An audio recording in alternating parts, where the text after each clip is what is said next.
1987, she did her B.Ed from Annamalum University in 1991. She has worked as an assistant teacher in PS English Medium School for 7 years and was honored as a best teacher. Due to her family responsibilities, she left her job and she started teaching English and tutorials through which she got the true love and respect from her students.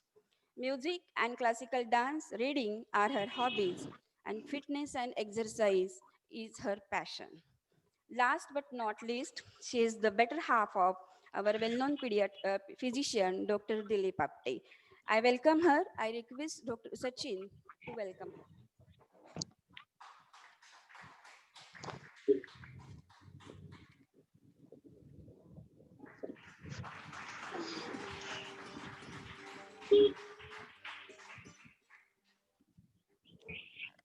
Now I request all the dignitaries on the dais to be there for lighting the lamp. I request all of them to be there.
Thank you, everybody. Now I will read out the rules and regulations for the competition. For this competition, only Solapur IMA members will be eligible to participate. Second, the competition will be held with minimum of 8 entries. Last date, that is over. Audio visuals are strictly not allowed. Time limit is 8 minutes along with time alert management. Language of communication for elocution will be either Marathi, Hindi, or English. The result will be declared on the same day by the judges of the committee, and award and prizes will be presented to the winners of IMA at an IMA Annual Day program. The trophy and the prize will be awarded to the winners, and 2 prizes will be given for runner-ups. Certificates will be given to all the participants.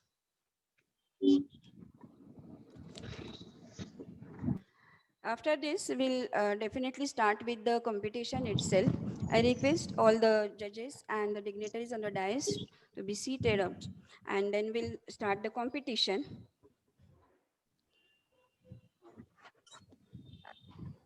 The judges will be given an evaluation sheet to mark their judgments based on time management, presentation of content, take-home message, 10 points each.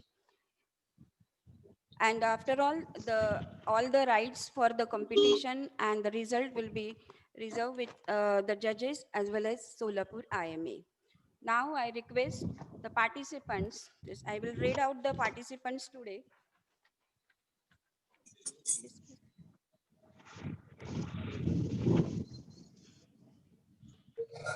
Dr. Meera Fadke, she is the first candidate. Dr. Rita Somani, Dr. Srinivas Saudhari, Dr. Tanvangi Zog, Dr. Shrikant Kamatkar, Dr. Guddu Babladi. So these are our candidates for today's competition. Whoever wants to participate round now, they are also welcome. At a spontaneous elocution may be there, and that is also requested all of you, and you will be honored for the same. So now I will hand over mic to Dr. Meera Fadke, and you will get an 30 seconds alarm. There's 7 minutes and 30 seconds will be over. You'll get 30 minutes, 30 seconds for the same. That is the alarming one, and then you have to be stopped within 30 seconds only. Now I will hand over to Meera Fadke. First candidate येताना आपण जरा जोरात टाळ्या वाजवूया, त्यांचं cheer up करूया, because she was the first one who enrolled and she is a new one. She is a sports medicine and now she is the first candidate from the young generation of IMA. So I request her to be here. Thank you.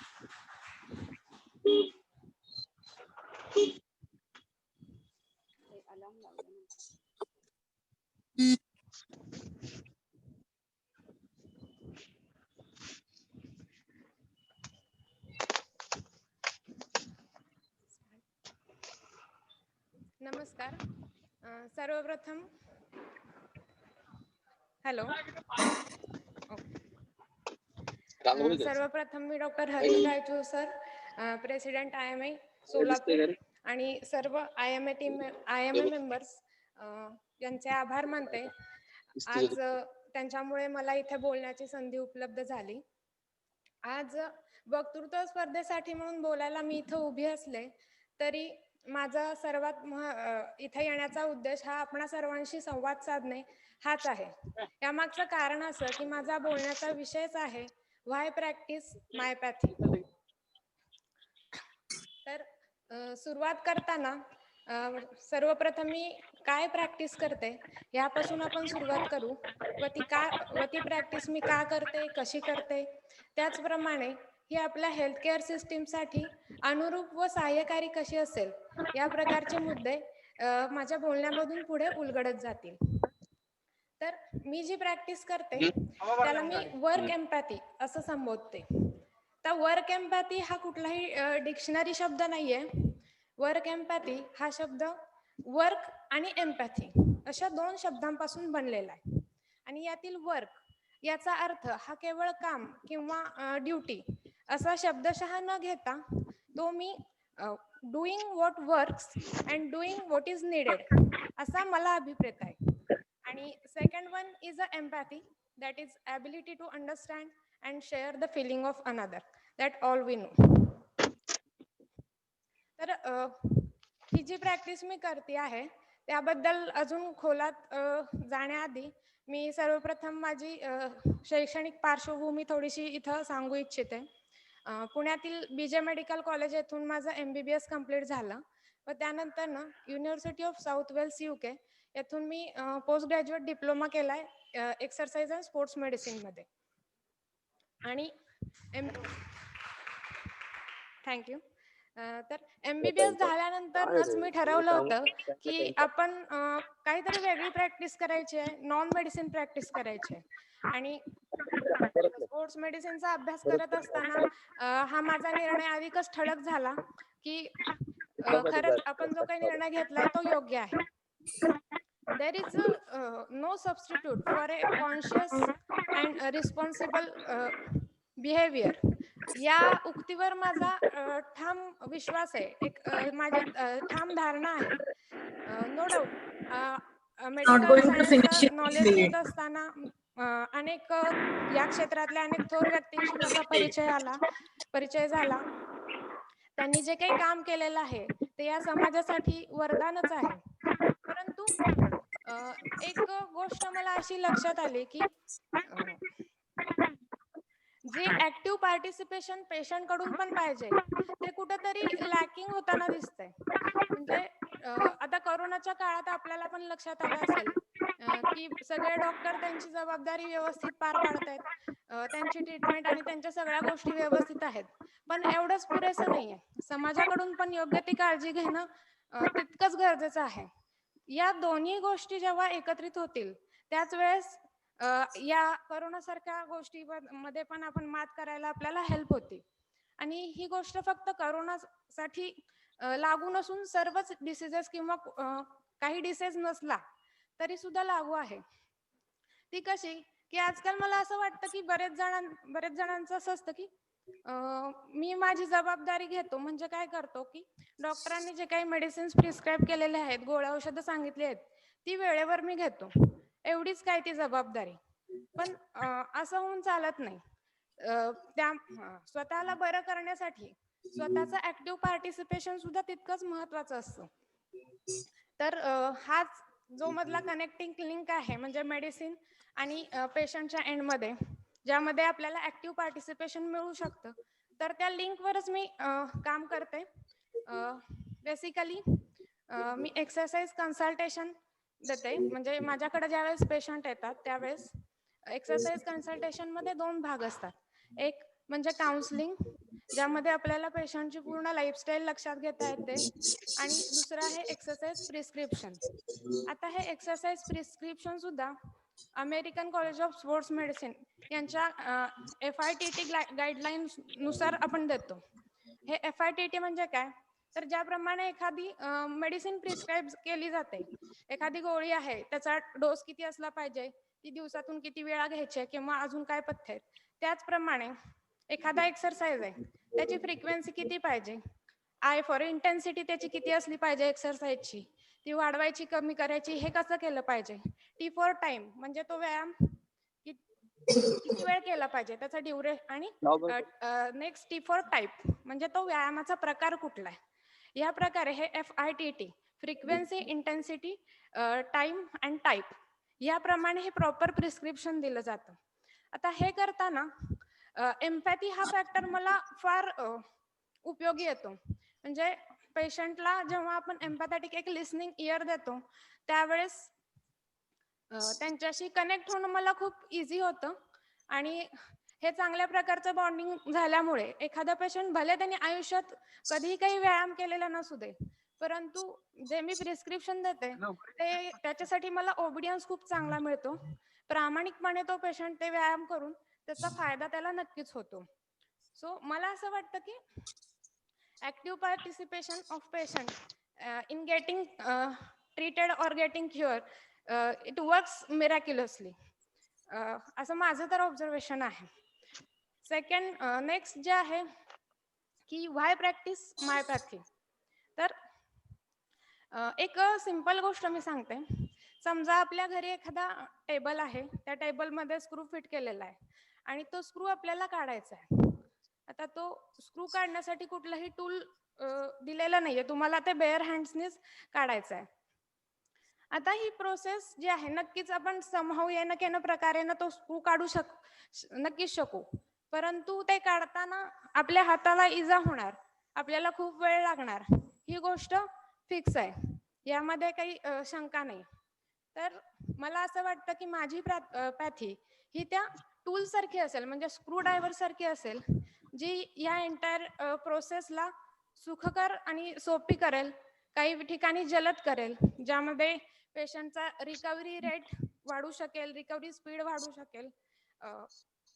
आणि आता माय पॅथी along with other पॅथी. तर ह्या मुद्द्यामध्ये सांगताना मला असं वाटतं की माझी पॅथी म्हणजे वर्क एम्पॅथी जे मी म्हणते, यामध्ये कुठलेही रिस्ट्रिक्शन्स नाही आहेत. म्हणजे मी काय करते, जे पण पेशंटला सांगायचंय, व्यायाम म्हणा किंवा ज्या पण गोष्टी आहेत, त्यामध्ये what works, what needed and what is simple and possible for that patient, या पद्धतीने मी सुरुवात करते, जेणेकरून पेशंट हा आपले स्वतःचेच लिमिटेशन स्लोली ब्रेक करून स्वतःमध्येच स्वतःमध्ये इम्प्रूव्हमेंट करू शकेल. आणि एक आपण पण काहीतरी करतोय, ऍक्टिव्हली पार्टिसिपेट होतोय, या प्रकारचं फिलिंग त्याला पण येतं. आणि याचा फायदा फक्त फिजिकल लेवलला न होता मेंटल लेवलला, म्हणजे सायकोसोमॅटिक बोथ लेवलला आपल्याला मिळतो. एक सिंपल उदाहरण सांगू इच्छिते. लंडन मध्ये डॉक्टर कायप्रोस म्हणून कार्य काम वेळ केला ट्विन टू ट्विन ट्रान्सफ्युजन चला सिंड्रोम मध्ये 10 मिनिट झाली लेझर टेक्निक बसून. नवीन त्यांनी इन्व्हेंट केलेली आहे. तर अवकाश करू. ते काय करतात, ज्यावेळेस ही प्रोसिजर लोकल अनेस्थेशियावर ही प्रोसिजर होते, तर ते पेशंटला सांगतात की तुम्ही माझा हात पकडा. that patient feel I am also doing this process along with doctor.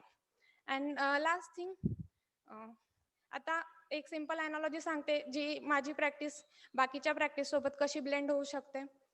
समजा तुम्ही अंधारातून चालत आहात आणि तुमच्या हातात टॉर्च आहे. जर टॉर्च असेल तर तुम्ही कुठल्या दिशेने जाता याला महत्व नाहीये. तुम्ही उत्तरेला जावा, पूर्वेला जावा, पश्चिमेला जावा, तो टॉर्च तुमचा रस्ता सुखकर आणि सोपा करेल. त्याच पद्धतीने मला असं वाटतं माझी पॅथी ह्या टॉर्च प्रमाणे आहे, जी कुठल्याही पॅथी सोबत ब्लेंड जरी झाली तरी ती प्रोसेस फास्ट करेल, सोपी करेल आणि इझी करेल. Thank you.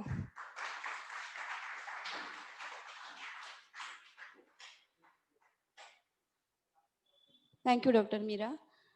Now I request Dr. Raichur sir to hand over a participation certificate to Dr. Meera and a token of love. Thank you, Dr. Meera, for your wonderful talk. Yes.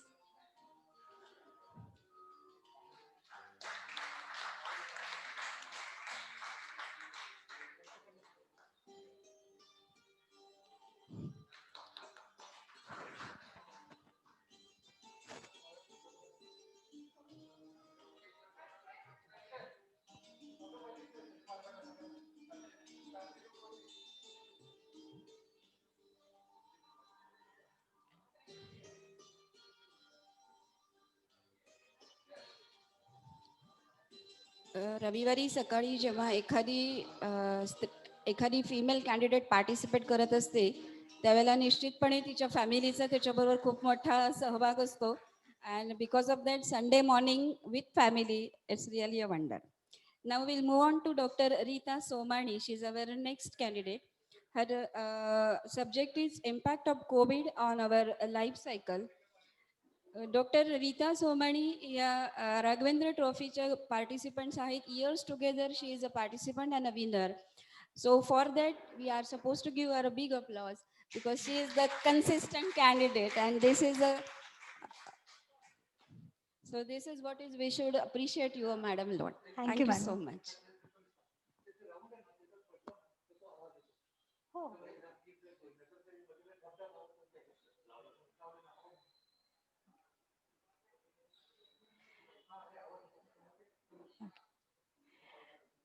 आदरणीय परीक्षक, उपस्थित वरिष्ठ doctors एवं अन्य उपस्थित और virtually उपस्थित श्रोतागण, विनम्र अभिवादन. सर्वप्रथम धन्यवाद देना चाहूँगी राघवेंद्र ट्रॉफी इलोकेशन कंपटीशन के आयोजकों को, जो प्रत्येक वर्ष समयानुरूप कुछ ऐसे विषयों का चयन करते हैं कि हमें अपने मन के भाव शब्दों में पिरोकर आपके समक्ष प्रस्तुत करने का एक सुनहरा अवसर मिल जाता है. इस वर्ष की प्रतियोगिता निश्चित ही अन्य वर्ष की प्रतियोगिता के तुलना में मेरे लिए भिन्न है, क्योंकि आईएमए डे सेलिब्रेशन के पश्चात आज प्रत्यक्ष रूप से मैं आईएमए हॉल में आई हूँ और मेरे कई सहकर्मी आज घर बैठे जूम लिंक द्वारा इस प्रतियोगिता का आनंद ले सक रहे हैं. जी हाँ, इसी से संबंधित impact of COVID on our lifestyle इस विषय पर मैं अपने विचार व्यक्त करने वाली हूँ. दोस्तों, मनुष्य एक सामाजिक प्राणी है. घर, परिवार, समाज, शहर और राष्ट्र में होने वाली गतिविधियों पर नजर बनाए रख अपनी बुद्धि के बल पर निरंतर प्रगति करने वाले मनुष्य के वैयक्तिक, सामाजिक और पारिवारिक जीवन पर निश्चित ही ये कोरोना की महामारी ने प्रभाव किया है. जिस प्रकार हमने कोरोना की महामारी को लॉकडाउन के तुरंत पश्चात एवं वैक्सीनेशन का दौर इन 3 हिस्सों में विभाजित किया है, उसी प्रकार प्रत्येक समय की अपनी एक अलग मांग थी और उस समयानुरूप मनुष्य के जीवन पर प्रभाव पड़ा है. विभिन्न व्यक्तियों पर विभिन्न पेशों में विभिन्न प्रभाव हमें नजर आए हैं. कुछ ऐसे क्षेत्र जैसे स्वास्थ्य, स्वच्छता, समय का महत्व, जीवन की सहजता, डिजिटलाइजेशन ऐसे क्षेत्र है, यह निश्चित ही कुछ अधिक ढंग में प्रभावित हुए हैं. इस पर हम नजर डालेंगे. स्वास्थ्य, जीवन की दौड़ में दौड़े चले चले जाने वाले मनुष्य के जीवन पर इस कोरोना महामारी ने रोक लगाकर यह पुनश्च एक बार साबित कर दिया कि जान है तो जहान है। और शायद इसी कारण अपनी स्वास्थ्य को अहम प्राथमिकता बनाए रख आज बहुतांश लोग योगा, प्राणायाम, कसरत, पौष्टिक आहार, घर के आहार को ही श्रेष्ठतम मान उसे अपने दिनचर्या में सम्मिलित करते नजर आ रहे हैं। अपनी प्रतिकार क्षमता को सक्षम बनाने के लिए भारतीय आयुर्वेद प्रचलित काढ़े, हल्दी का दूध, स्टीम, इनका उपयोग करते हुए हमें नजर आ रहे हैं। उसके पश्चात स्वच्छता, इतनी भयावह कोरोना महामारी के पश्चात भी आज जगह जगह थूकने वाले लोगों को देखकर क्या सोचेंगे हम। तो यह बात तो सिद्ध हो जाती है, जब तक प्रत्येक मनुष्य को स्वयं की जिम्मेदारी का एहसास नहीं होता तब तक कोई बड़ा बदलाव नजर आ ही नहीं सकता। परंतु अगर इसका हम भिन्न पहलू देखें तो छोटे छोटे बच्चे, वयस्क से वयस्क सदस्य भी आज बाहर से घर आने के पश्चात तुरंत साबुन से हाथ धोते नजर आ रहे हैं। हम हमारे घर पे आने वाली फल, सब्जियां इनका धोने के बाद में ही इस्तेमाल कर रहे हैं।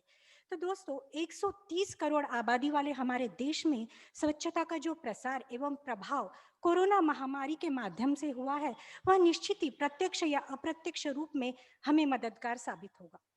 उसके पश्चात समय, समय बहुत बलवान है और शायद इसी कारण मैंने बहुत लोगों से और बहुत डॉक्टर्स से भी सुना कि हमें लॉकडाउन बहुत अच्छा लगा क्योंकि हमें अपने लिए एवं अपनों के लिए समय मिला। ये जो अपने लिए समय था उसमें काफ़ी लोगों ने तो अपनी रुचियों को कुछ ऐसा परखा कि उन्होंने अपनी रुचियों के बलबूते पर छोटे मोटे व्यवसाय भी शुरू कर दिए। हाँ, यह बात कुछ अन्य है कि काफ़ी लोगों को अपने नौकरियों से हाथ भी धोना पड़ा। पर और ऐसे लोगों की अगर हम बात करें कि जो लोग रोज कमाते थे और रोज खाते थे, वो लोग तो दो रोज की रोटी के लिए भी मोहताज हो गए थे। परंतु ऐसे समय में समाज ने, हमारी आईएमए जैसी संस्थाओं ने, राष्ट्र ने जो सहकार्य की भावना दिखाई, वह सही में प्रशंसनीय है। उसके पश्चात जीवन की सहजता, आज जीवन की सहजता को हम खो दिए हैं क्योंकि कहीं जाना है तो मास्क, सैनिटाइजेशन अनिवार्य हो गया है। कहीं बाहर भी जाना है तो कोविड-19 के इन्फेक्शन का भय प्रतिपल हमारे इसमें दिमाग में बैठा हुआ है। अगर कहीं बाहर जाते हैं, खरीदारी के लिए जाते हैं या बैंक के काम के लिए जाते हैं, तो पहले की तुलना में आज हमें दुगना समय लग रहा है। शायद इसी कारण हम ऑनलाइन बैंकिंग, ऑनलाइन शॉपिंग को प्राधान्य दे रहे हैं। कहीं बाहर गांव जाना है, अगर भले ही वह हमारी यात्रा का स्थान दूर हो, फिर भी हम बाय कार जाना पसंद कर रहे हैं। रेलवे स्टेशन, एयरपोर्ट पर कोविड के प्रोटोकॉल के नियम अनुरूप अपने को हमें सुरक्षा की जांच की कड़ी से गुजरना होता है, जिसके कारण हमारा अतिरिक्त समय खर्च हो रहा है। इसी के विपरीत अगर हम बस स्टॉप और बसेस में की भीड़ देखें तो क्या कहेंगे। तो जी हाँ, आर्थिक परिस्थिति अनुरूप इस प्रत्येक मनुष्य के जीवन पर विभिन्न ढंग का प्रभाव पड़ा है।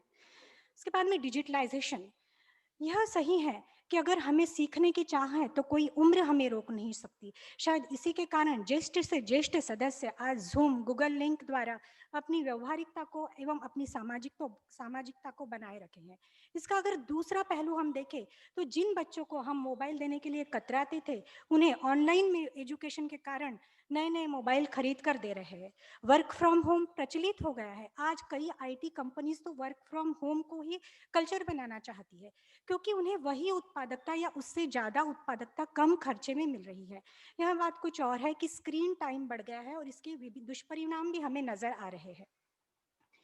त्योहार मनाने का ढंग, कोई शादी हो, ब्याह हो या सगाई संबंध हो या अंत्यविधि हो, हम सीमित लोगों की उपस्थिति में बहुत ही सादगीपूर्ण ढंग से यह मना रहे हैं।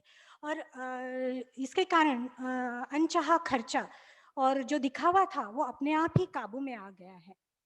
मृत्यु का भय, प्रत्येक मनुष्य ने कोविड-19 महामारी के तहत मृत्यु के भय की अनुभूति ली है।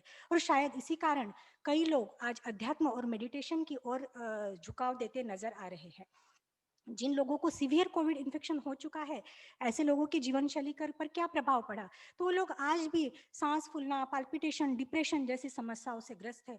और जिन लोगों ने इस महामारी के इसमें अपनों को या अपने दोस्तों को खो दिया है, उनके जीवन पर क्या प्रभाव पड़ा, यह शब्दों में कहना मेरे लिए मुश्किल ही नहीं, नामुमकिन है। एज ए डॉक्टर के प्रोफेशन के डॉक्टर्स के लाइफ पर क्या प्रभाव पड़ा, यह समय की पाबंदी के कारण कुछ शब्दों में बयां जरूर करना चाहूँगी। ऐसे कोविड महामारी के समय में भी डॉक्टर्स पर हमले, डॉक्टर्स को संक्रमणता की अत्याधिक संभावनाएं, इसके पश्चात समाज और शासन का डॉक्टर्स के प्रति रूखा व्यवहार, इसके कारण जिस स्ट्रेस से डॉक्टर्स प्रभावित हुए हैं, डॉक्टर्स की फैमिली प्रभावित हुई है, वह सिर्फ हमें एक ही सीख देती है कि हमें हमेशा संगठित रहना है। यह सब जो प्रभाव हमने देखे हैं, वह अंत में हमें यही सीख देते हैं कि दोस्तों, जीवन बहुत मूल्यवान है। हमें इसे सादगी, संयम, सहकार्य, सकारात्मकता, संकल्प एवं सम्मान से ही व्यतीत करना चाहिए। अंत में लॉकडाउन के काल में जो हमारे मन में भय की मानसिकता थी, और आज वैक्सीनेशन के दौर में जो एक आशा का दीप प्रज्वलित हुआ है, उसको लेकर अटल जी की कुछ पंक्तियां मुझे याद आती है। जो लॉकडाउन के वक्त में जो हमारे मन की भय थी, वह भरी दोपहरी अंधियारा छाया, सूरज परछाई से हारा। और आज वैक्सीनेशन के दौर में जो आशा का दीप प्रज्वलित हुआ है, वह अंतरतम का देह निचोड़े, बुझी हुई बाती सुलगाए, आओ फिर से दिया जलाए, आओ फिर से दिया जलाए। धन्यवाद।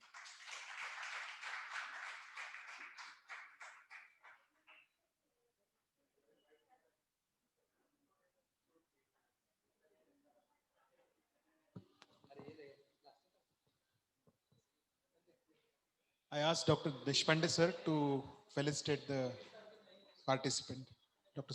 Somani.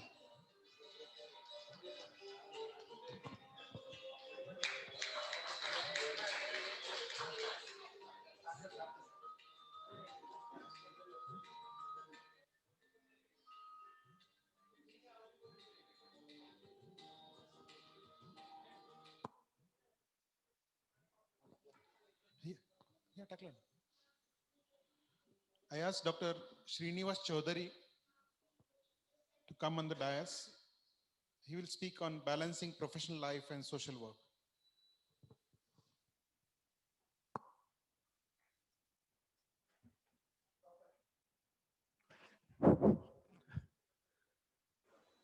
आदरणीय परीक्षक,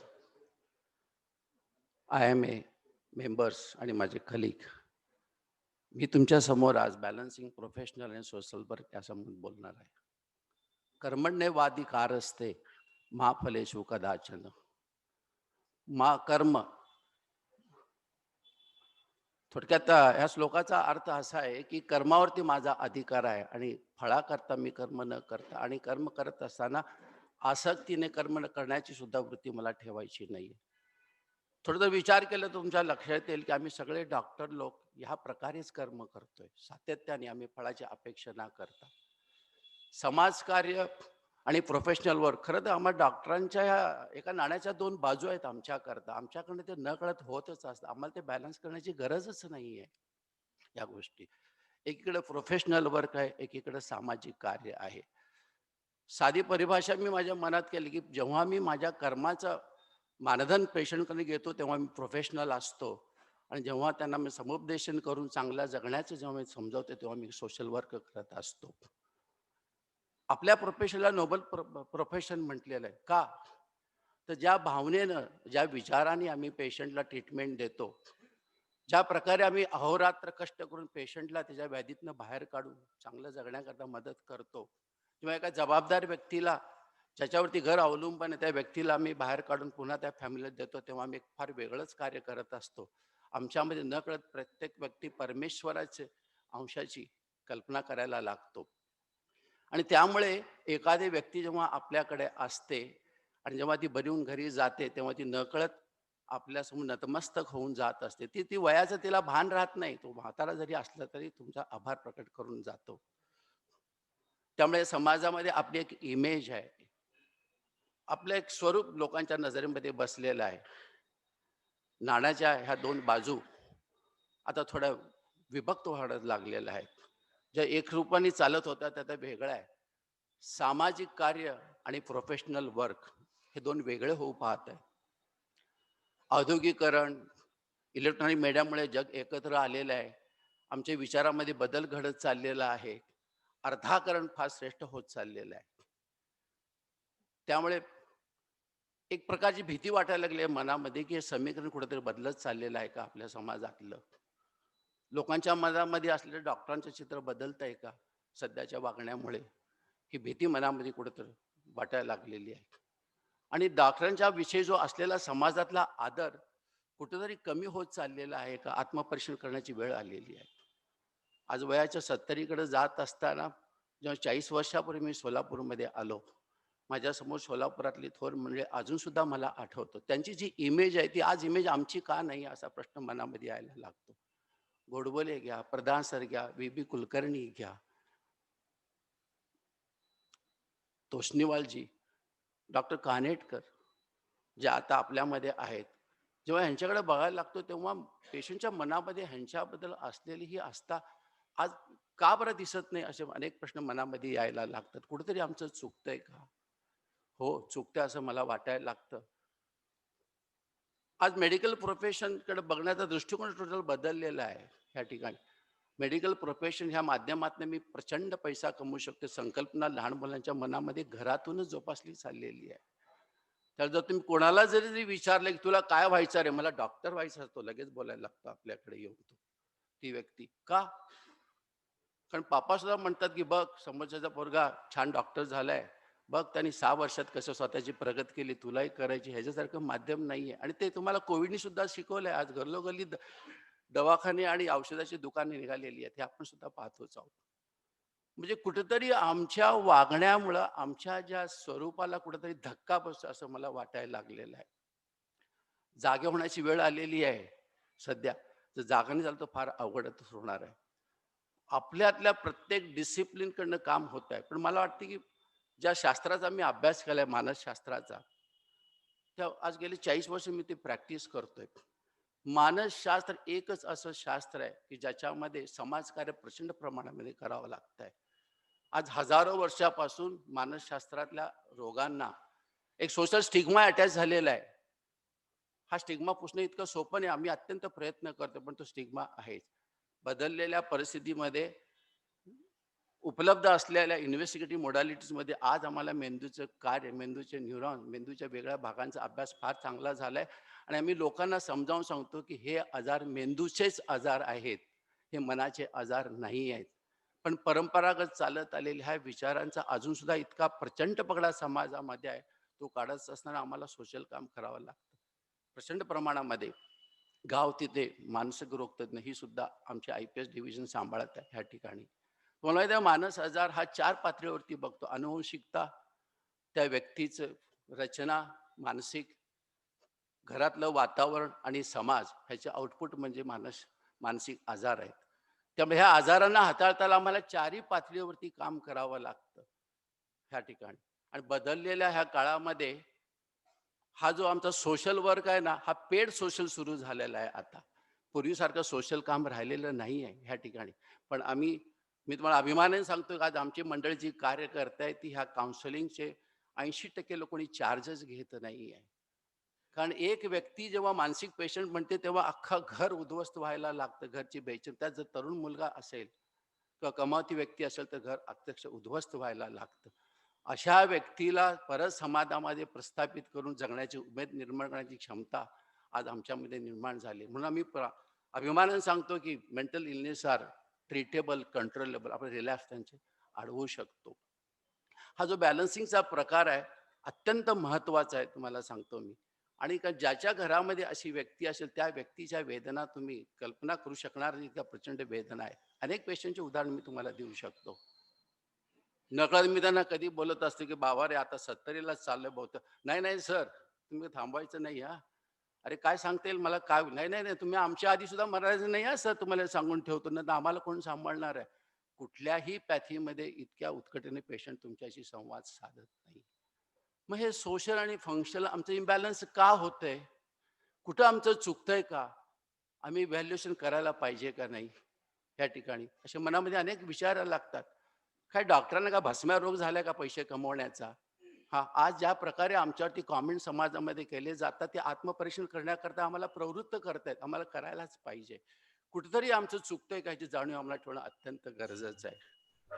मला नटसम्राट नाटकातली पहिली वाक्य आठवतं. घर देता का रे घर, या तुफानाला घर देता का? हे तुफान भिंती विना,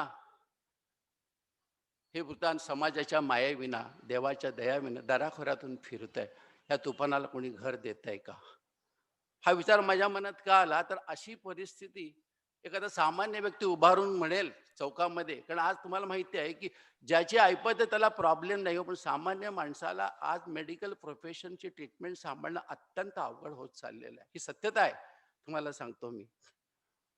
ह्याच्याकरता मी वैयक्तिक उपाय माझ्या ठिकाणी मी केले. गेल्या 10 वर्षात मी एक सुद्धा ECT दिलेली नाही पेशंटला, कारण ECTची कॉस्ट आता फार वाढलेली आहे. वाड्यात काम करत असताना फक्त 250 आज 2000ला ECT पोचले, 3000ला पोचलेली आहे. पेशंटची ऐपत नाही आहे तेवढं खर्च करण्याची या ठिकाणी.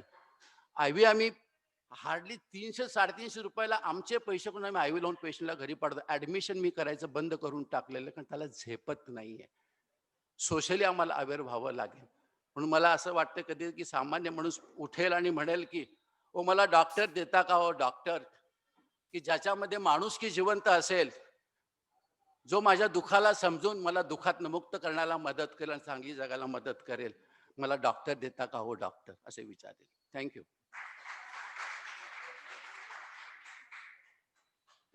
Thank you, sir. Now I request Dr. Parandekar, sir, to felicitate Dr. Chaudhary. I request Dr. Mrs. Chaudhary to be with Dr. Srinivas Chaudhary. Madam, you be here. एक minute, sir. Madam,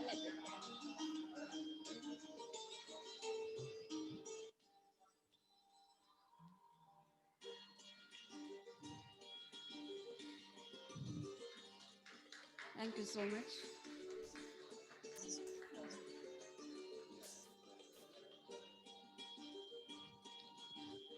Now, this is perfect professional and family balance, sir. I'm really happy that 22 candidates are on Zoom. So even though the audience is here, it seems to be less over here, but the people are connected on Zoom also. So it's a really impact of COVID, which is a positive one, and a sense of elocution competition that is over here. Now I request our next very enthusiastic and dynamic personality, Dr. Tanvangi Zog. We will speak on journalism in India. As you all know, I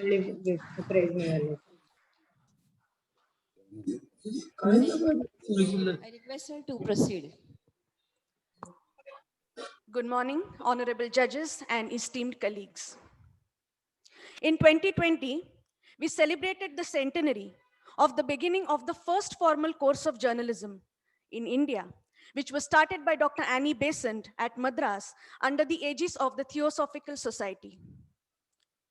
Journalism, the fourth estate, the fourth pillar of any democracy, is extremely crucial for nation building. May it be the print media, the radio, the TV news, or even social media, which is extremely impactful these days. The history of journalism in India dates back to 1780, when James Hickey started the first newspaper, the Bengal Gazette. Then followed Lokmanya Tilak's Kesri and Mirat-ul-Akbar by Raja Ram Mohan Roy.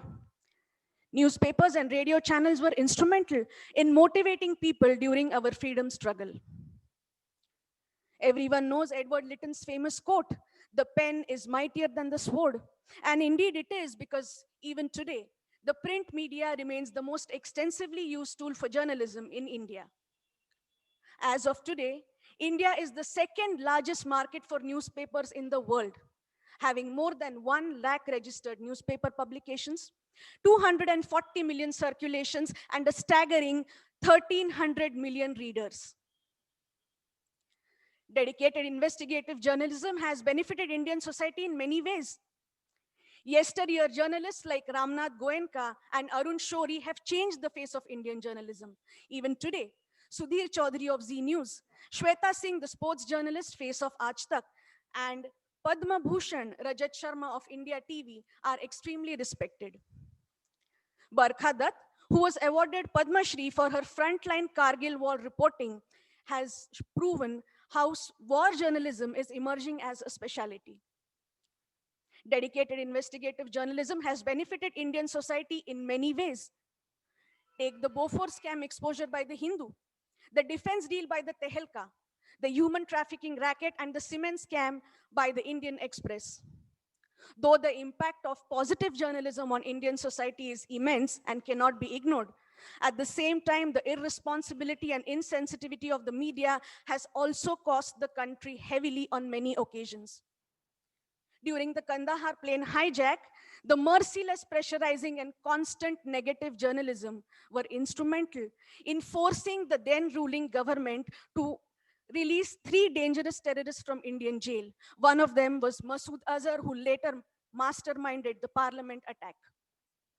Yes, freedom of press is legally protected by an amendment in the Constitution of India. Article 19(1)(a) allows a journalist to cover any story, but only without impacting the national security. Despite of this, journalists are on numerous occasions found guilty of notoriously leaking classified information and strategies, which has proven detrimental for national security many, many times. I remember the live broadcasting of every single movement of our special forces which they made during combating the 26/11 Mumbai terror attack, until the government had to literally force a media shutdown. When Wing Commander Abhinandan was captured by Pakistan, when Abhinandan was busy protecting his identity, the ruthless and selfish Indian media were busy exhibiting his personal information and the whereabouts of his family. The Press Council of India, established in 1966, and the Ministry of Information and Broadcasting are ideally supposed to exercise control over the conduct and ethics in Indian journalism. But in reality, they merely choose to remain watchdogs without teeth. There are many ethical problems that plague Indian journalism, the first and foremost being paid news and advertiser influence. Journalism cannot survive without funds, and large corporate houses finance them by way of advertisements, making them their slaves. The recently exposed TRP scam is nothing but a quest of the media houses to bag more and more media advertisements. The second issue, political influences. Majority of the media houses in the country have some or the other political stakeholding, and journalists working there are forced to favor or unfavor certain political parties. NDTV, IBN, Dainik Bhaskar Group are known to indulge in such kind of practice. The recent arrest of Arnab Goswami for daring to take up the Justice for Sushant campaign is just a fresh example of how political power is capable of throttling Indian journalism. Accepting gifts and freebies is also rampant. Though the Hindu has a strict policy against this, but the Times Group is actually known to favor such kind of behavior. The ex-Times of India editor Giliral Jain allegedly received large number of free shares from Reliance Group for running a favorable story for them. Blatant blackmail is another issue. In 2012, senior editors of Zee News were arrested for demanding a whopping sum of rupees 100 crore from Jindal Power and Steel to dilute their campaign against the company in the coal scam. Any solution to this? One I can think of: follow the footsteps of the Guardian and the New York Times. Make media totally subscription-based. This will make the media houses financially self-reliant and to some extent increase the credibility of the news that they deliver. The plight of journalism in modern India is rather sad. Despite having excellent educational institutes like Indian Institute of Mass Communication, Delhi, India still lags far behind in providing its journalists an independent pen and a space to work fearlessly. Honestly, it is dangerous to pursue journalism in India because India ranks 14th in the world when it comes to the number of journalist murders. Post-independence, 48 journalists have been murdered and only one murderer till date has been convicted. Naveen Nishal lost life for reporting on child marriage. Shujat Bukhari for reporting on Kashmir issues, and the brutal shooting of Gauri Lankesh in 2017, I'm sure is fresh in every mind here. So the Indian policy is rather simple. If you can't kill the story, just silence the storyteller. So the government, in some way, if can ensure security, an honest journalist can probably report much more fearlessly. So the question remains, does Indian journalism act in public interest? The answer is a flat no. Frank Stanton has said that Indian journalism doesn't act in public interest. Instead, it acts in what the public is interested in. Today's scenario looks bleak. Henry Grunwald has quoted that true journalism can never remain silent, and that is its greatest virtue and also its greatest fault. Though oppressed, let's all hope and pray that Indian journalism can break the shackles of suppression and oppression and rise out of its silent slumber soon. Thank you.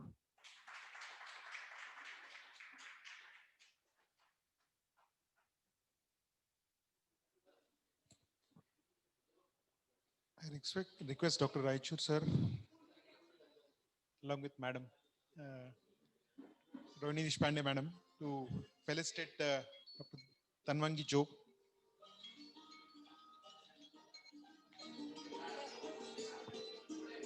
I asked Dr. Yashasvi Jog Madam to be on the dais.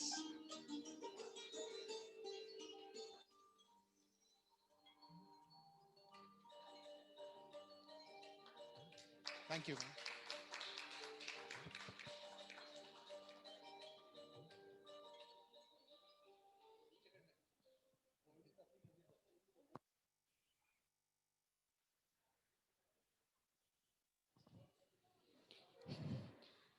Now I call upon Dr. Shrikant Kamatkar. He is our next candidate, and he will speak on journalism in India. So, over to sir. सारेच दीप कसे मंदावले आता, असं आता तनवांगीचं भाषण ऐकून तुम्हाला वाटलं असेल. भारताची पत्रकारिता या विषयावर मी बोलणार आहे आणि माझ्या बोलण्यामध्ये प्रिंट मीडिया हाच जास्त महत्त्वाचा विषय मी पकडलेला आहे, कारण बाकीचे जे आलेले आहेत हे नंतर आलेले आहेत आणि त्यांचा माझ्यासारख्या जनसामान्य माणसावर फारसा परिणाम होत नाही, झाला नाही पाहिजे. मी हा विषय का निवडला? 1972च्या दुष्काळात 12 पैसे असलेला टाइम्स ऑफ इंडिया वडिलांची परिस्थिती नसताना त्यांनी बंद केला नाही. घरामध्ये मिलो खात होतो, पण पेपर बंद झाला नाही. हे मी कशासाठी सांगतोय की आपण जो पेपर वाचतो त्या पेपरचं आपल्या जगण्यामध्ये किती महत्व आहे हे मला वडिलांच्या कृतीमधून कळलं. जर्नलिझम हे किती महत्वाचं आहे हे असं आपल्याला आपल्या घरातून समजतं, कारण जर्नलिझम म्हणजे फक्त बातम्या नव्हे, बात असावी पण मीपणा नसावा हा बातमीचा गाभा आहे. बातमी कशाला म्हणतात की ज्याच्यामध्ये माहिती आहे, कसं घडलं आहे, का घडलं आहे याचा सगळा तपशील असेल आणि तो तपशील अचूक असेल, पण त्याच्यामध्ये मीपणा नसेल. मी बातमी आणली, माझा फोटो, असं नाही, त्याला खरी बातमी म्हणतात. जर्नलिझम हा विद्वानांचा प्रांत आहे, किरकोळ लोकांनी करायची गोष्ट नाहीये. गंभीर जर्नलिझम जो आहे हा विद्वान लोकांनी त्यांचे प्रत्येक गोष्ट तावून सुलाखून करण्याचा भाग आहे. आज आपण जसं पेपर वाचतो तसेच आता ऑनलाईन मध्ये काही डिजिटल याच्यामध्ये काही अक्षरनामासारखे किंवा अशा बऱ्याच आपल्याला वेबसाईट्सवर बातम्या पण पाहायला मिळतात. त्याच्यावर अशी इंटरेस्टिंग जुन्या काळाची माहिती मिळते. आपल्याला आश्चर्य वाटेल, आता त्यांनी टाइम्स ऑफ इंडियाचा उल्लेख केला, तो एक नकारात्मक दृष्टीने झाला, पण मला वेगळी एक अशी माहिती मी वाचलेली आहे की इकॉनॉमिक टाइम्सचा जो याचा इश्यू असतो, ज्या दिवशी फायनान्स बजेट डिक्लेअर होतं त्या दिवशीचा इश्यू म्हणजे फेब्रुवारी, 28 फेब्रुवारीला युजली बजेट असतं. पूर्वी होत होतं, आता 1 फेब्रुवारीला. तर त्याची तयारी ही ऑक्टोबर महिन्यात, त्यांचा जो संपादक असतो तो संपादक ऑक्टोबर महिन्यात त्याची तयारी करतो. म्हणजे विचार करा की आपल्या एखाद्या डॉक्टरांनी ऑपरेशन ठरवलं आणि त्या ऑपरेशनच्या तयारीचा मनात विचार आणि त्याची तयारी त्यांनी 6 महिने आधी चालू केली. इतका हा गंभीर विषय आहे आणि तो तेवढ्या गंभीरपणे घेतला तर समाजाला त्याचा चांगला फायदा होतो. डॉक्टरांनी या विषयावर का बोलायचं? सामाजिक आजार जे आहेत ते आजार बरे करण्याचं काम हे पत्रकारिता करते. तेवढा तो गंभीर विषय. आपला व्यवसाय, आपला जो पेशा आहे आणि पत्रकारितेचा पेशा, या पेशामध्ये खूप गोष्टींमध्ये साम्य आहे. चांगल्या गोष्टींमध्येही साम्य आहे, वाईट गोष्टींमध्येही साम्य आहे. कसं आहे तुम्ही बघा, आपल्याकडची पत्रकारिता कशी सुरू झाली? इंडिव्हिज्युअल बेसिसवर. टिळकांचा केसरी, दर्पण बाळशास्त्री जांभेकरांनी 1832 साली चालू केला. या बाळशास्त्री जांभेकरांना 13 भाषा अवगत होत्या आणि दर्पण काढण्याचं त्यांचं मूळ कारण काय होतं? तर ज्या परित्यक्त्या स्त्रिया आहेत, विधवा आहेत किंवा ज्यांना नवऱ्यांनी सोडले आहे, त्या स्त्रियांचे पुनर्विवाह करण्यासाठी समाजाला प्रेरित करणं हा त्यांच्या कामाचा एक महत्वाचा भाग होता. पण 13 भाषा येणारा माणूस हा फक्त पत्रकारिता करत नव्हता. आपण त्यांना दर्पणकार बाळशास्त्री जांभेकर म्हणतो, 6 जानेवारीला आपण पत्रकार दिन साजरा करतो. परंतु 13 भाषा येणारा माणूस हा तर्कवाद लोकांना शिकवत होता. हवामानशास्त्राचं जे मुंबईमधलं ऑफिस आहे ते सुरू करण्यामध्ये बाळशास्त्री जांभेकरांचा हे मी तुम्हाला कशासाठी सांगतोय की पूर्वीची जी पत्रकारिता होती ही व्यक्ती केंद्रित पत्रकारिता होती. म्हणजे आपल्या सोलापुरातला तुम्ही विचार केला तर तुम्ही म्हणाल की पूर्वीच्या काळचे कसे भारी भारी डॉक्टर होते. इंडिव्हिज्युअल बेसिसची प्रॅक्टिस होती. अमुक एक डॉक्टर म्हणलं की त्या डॉक्टरांच्या नावावर दवाखाना चालत होता. आता परिस्थिती काय आहे? हॉस्पिटल, कॉर्पोरेट हॉस्पिटलचं नाव येतं. तसंच वृत्तपत्रांमध्ये पण परिस्थिती बदललेली आहे. कॉर्पोरेट झालेले आहेत. पण कॉर्पोरेट झाले आहेत तर सगळं खराब झालं काय असं नाहीये. त्याच्यामध्ये स्पेशालिटी ब्रांचेस आलेले आहेत. जसे आपल्याकडे स्पेशालिटी आहे, सुपर स्पेशालिटी आहे, तसं त्यांच्यामध्ये शोध पत्रकारिता आहे, सकारात्मक पत्रकारिता आहे, त्याच्यानंतर एंटरटेनमेंट बीट आहे, स्पोर्ट्स बीट आहे. अहो एवढं कशाला, रोजचे जे हेडिंग येतात ते हेडिंगचे तज्ज्ञ त्यांच्याकडे. आज तुम्ही जर पाहिलं, आज सकाळची जर तुम्ही 3-4 महत्वाची वृत्तपत्र पाहिली तर लस या शब्दावर प्रत्येकाने वेगळ्या वेगळ्या शब्द रचना केलेली आहे. कोणी लसोत्सव म्हणतंय, कोणी धमन्यामधून लस वाहते म्हणतंय. म्हणजे आपला जो वाचक वर्ग आहे त्या वाचक वर्गाला वेगळ्या वेगळ्या पद्धतीने आपल्याकडे खेचून घेण्याचा त्यांचा प्रयत्न आहे. एकाच विषयावरती वृत्तपत्रामध्ये सगळ्या प्रकारच्या बाजू आपल्याला वाचायला मिळतात. माझ्या दृष्टीने वृत्तपत्र ही रोज आपल्या घरात येणारी एक लायब्ररी आहे आणि आपण त्याच्याकडे लायब्ररी म्हणून जर पाहिलं तर आपल्याला त्याचा खूप मोठा फायदा होतो. माझ्या दृष्टीने श्रीमंतीची व्याख्या काय आहे विचारताल तर माझ्या घरात किती पेपर मी घेत आहेत आणि ते मी किती पूर्ण वाचतोय, ही साधी श्रीमंतीची व्याख्या आहे. पूर्वी एकच पेपर येत होता, आता 4 पेपर यायला लागले. एक परिस्थिती अशी आली की आई वडील रिटायर झाल्यावर माझ्या इथं राहायला आल्यावर आईने मला एक दिवस सांगितलं, श्रीकांत एक पेपर बंद कर म्हणे. 5-5 पेपर येत होते. मी म्हणलं काय झालं? नाही हे माझ्याशी बोलतच नाहीत. म्हणजे पेपरचं महत्व माणसाच्या आयुष्यामध्ये किती येऊ शकतं एक वाचकाच्या दृष्टिकोनातून मी तुम्हाला सांगतोय. आपण जे सर्वात पेपर मधलं म्हणजे एका पेपरची किंमत साधारण आपल्याकडे येणार 35 रुपयाच्या वगैरे आसपास आहे. आपण जास्तीत जास्त 5 रुपयाला विकत घेतो. न्यूयॉर्क टाइम्स सारखा पेपर 350 रुपयाला मॅडमने मगाशी उल्लेख केला. तर न्यूयॉर्क टाइम्स सारख्या वृत्तपत्रामध्ये 10,000 शब्दांचा लेख येऊ शकतो. आपल्याकडे आपण एखादा लेख जेव्हा पाठवायचा म्हणतो तेव्हा ते सांगतात साहेब 300 शब्दात द्या, 250 शब्दात द्या आणि त्यातलं पण किती येईल याची आपल्याला शाश्वती नसते. कारण त्यांना पण त्यांच्या मर्यादा असतात. सैन्य पोटावर चालतं, हॉस्पिटलला पण खर्च असतात, आपण तसं म्हणतो, तसंच मीडियाचं पण तसंच आहे. आज कोविडच्या इफेक्ट जसे आपल्यावर झालेले आहेत तसे त्यांच्यावर पण झालेले आहेत. आपण जर पाहिलं की ह्या महामारीमध्ये आपल्याला नवीन एक गोष्ट कळली की भारतामध्ये वैद्यकीय शास्त्राची पत्रकारिता करणारे स्पेशलिस्ट नाहीत. लोकसत्ता सारख्या दैनिकांनी कोविडोस्कोप नावाचं एक सदर चालू केलं लोकसत्ताच्या संपादकांनी. ते कशामुळे सुरू केलं की जगभरात कोविडवर काय काय चाललंय हे आपल्या मराठी माणसाला कळावं, म्हणून जगभरातल्या वेगळ्या वेगळ्या गोष्टी त्यांनी त्यांच्या भाषेत, आपले जे संपादक आहेत त्यांनी त्यांच्या भाषेत सांगितल्या.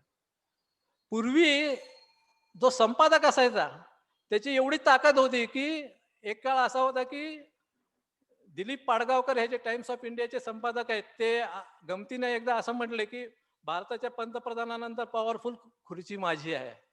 इतकी त्या लेखनाची ताकद होती. आपल्या जगण्यातल्या सकारात्मक गोष्टी वाढण्यासाठी पण पत्रकारितेचा खूप मोठा उपयोग आहे. आणि आपल्या सगळ्यांच्या प्रोफेशनल लाईफचा आणि त्यांच्या लाईफचा विचार केला तर हे पॅरलल चालणार आहे. आपला जसा गंभीर विषय आहे, आपण जसं माणसाचं आरोग्य चांगलं राहावं म्हणून प्रयत्न करतो, तसं समाजाचं आरोग्य चांगलं राहावं म्हणून पत्रकारिता प्रयत्न करत असते. आपल्याला माहिती आहे अतुल गवांदे हे सर्जन आहेत, महाराष्ट्रातले, मूळ महाराष्ट्रीयन आणि आता ते अमेरिकेत आहेत. तर अतुल गवांदे हे वैद्यकीय पत्रकारिता करणारा माणूस. त्यांना डायरेक्ट अमेरिकेच्या प्रेसिडेंटनी कन्सल्टंट म्हणून नेमलं. म्हणजे एवढे गंभीरपणे पत्रकारितेकडे राज्यकर्त्यांनी पण पाहण्याची गरज आहे, हे यातून अभिप्रेत होतं. हा विषय खूप मोठा आहे. या विषयावर बोलायचं झालं तर म्हणजे आता मी जे काय बोलतोय ते समुद्राच्या 4 लाटा माझ्या अंगावर घेतल्या, त्यातले 4 शिंतोडे मी तुमच्या अंगावर उडवले. एवढं कमी याच्यामध्ये आपण बोलल्यासारखं आहे. आपण एकच लक्षात घेऊया की आपला जसा व्यवसाय हा गंभीर आणि लोकांच्या हितासाठी आहे, तशीच भारतीय पत्रकारिता आहे आणि तशी ती चालू राहील ह्याची मला खात्री आहे. धन्यवाद. Thank you, sir. I asked Dr.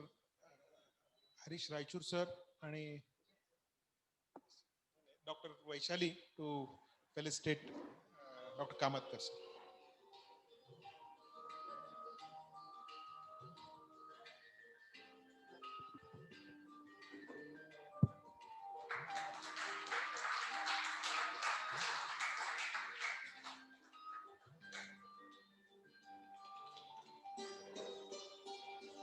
Thank you. Now the spontaneous entries. We have Dr. Girish Kumthekar sir, who will speak on balancing professional life and social work. Over to you, sir.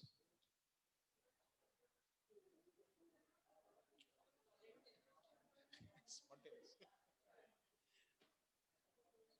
I ask, like amongst the audience, to come forward for probably the next talk. Dr. Jyoti madam, spot entries. We are not.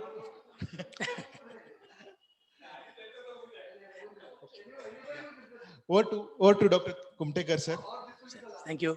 Yeah. Good morning, honorable judges. I am a members, president, and all the dignitaries on the dais of the dais.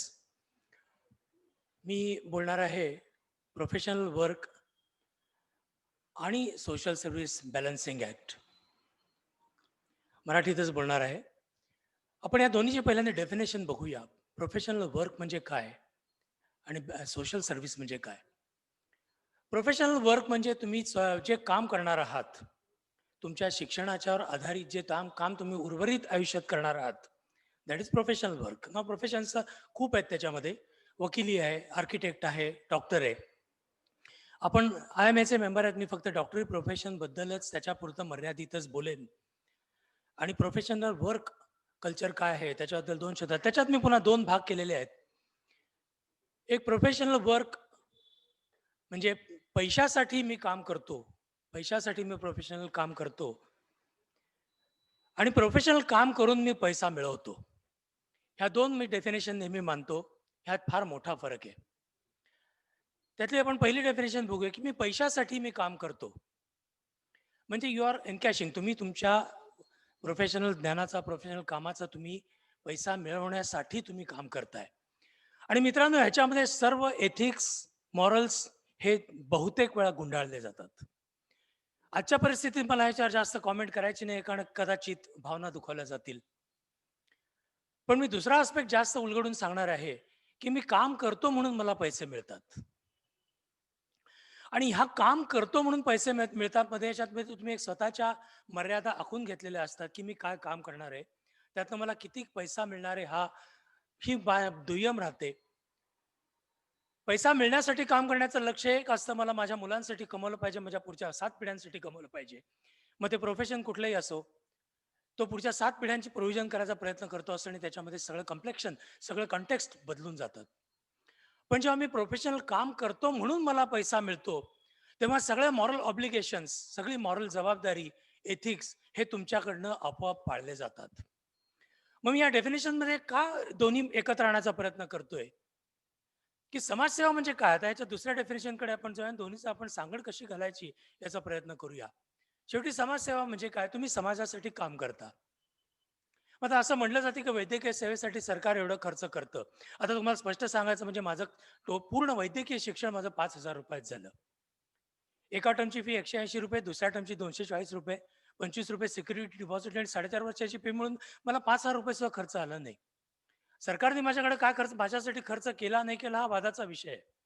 पण फक्त माझं शिक्षण फक्त 5,000 झालं असेल तर मी सोसायटीसाठी, समाजासाठी काही देणं लागतो का, हा मला विचार करावा लागतो. आणि त्याच्याबरोबर मी काम करून पैसे मिळवणार आहे का पैशासाठी मी काम करणार आहे, हा दोन्हीचा बॅलन्स आपल्याला सांभाळावा लागतो. पैसा जरूर लागतो, पैशाशिवाय काहीच चालत नाही. पण जेव्हा तुम्ही काम करून पैसा मिळतो, तुम्ही काम करत राहता, तुमचं प्रोफेशनल ड्युटीज तुम्ही करत राहता, तेव्हा पैसा तुमच्याकडे आपोआप येत राहतो. हे समजायला फार कमी लोक पुढे येतात, समजून घेत नाहीत आणि सगळी भेसळ होऊन जाते आणि सोशल सर्व्हिस आणि प्रोफेशनल वर्क ह्याच्यामध्ये कुठं काय आहे कुणाला कळेन असं होतं. आता आपण सोशल सर्व्हिस कडे जो आहे, सोशल सर्व्हिस म्हणजे काय? आता वैद्यकीय परिस्थिती जर तुम्ही बघितली तर सोशल सर्व्हिस म्हणजे समाजाची काय अपेक्षा असते, की यांनी मला फुकट ट्रीटमेंट द्यावी, यांनी माझं बिल कमी करावं, यांनी मला औषधं अशी रस्त्यात उभारून कुठेही द्यावीत, लग्नात मला भेटलं की ताबडतोब मी तक्रार सांगतो, मला लगेच औषध सांगावं. ही सोशल सर्व्हिस होते का? मित्रांनो, ही सोशल सर्व्हिस नाही. माझं तर म्हणणं आहे की प्रत्येक प्रोफेशनल, प्रत्येक डॉक्टरनी कुठलीही सर्व्हिस फुकट देऊ नये.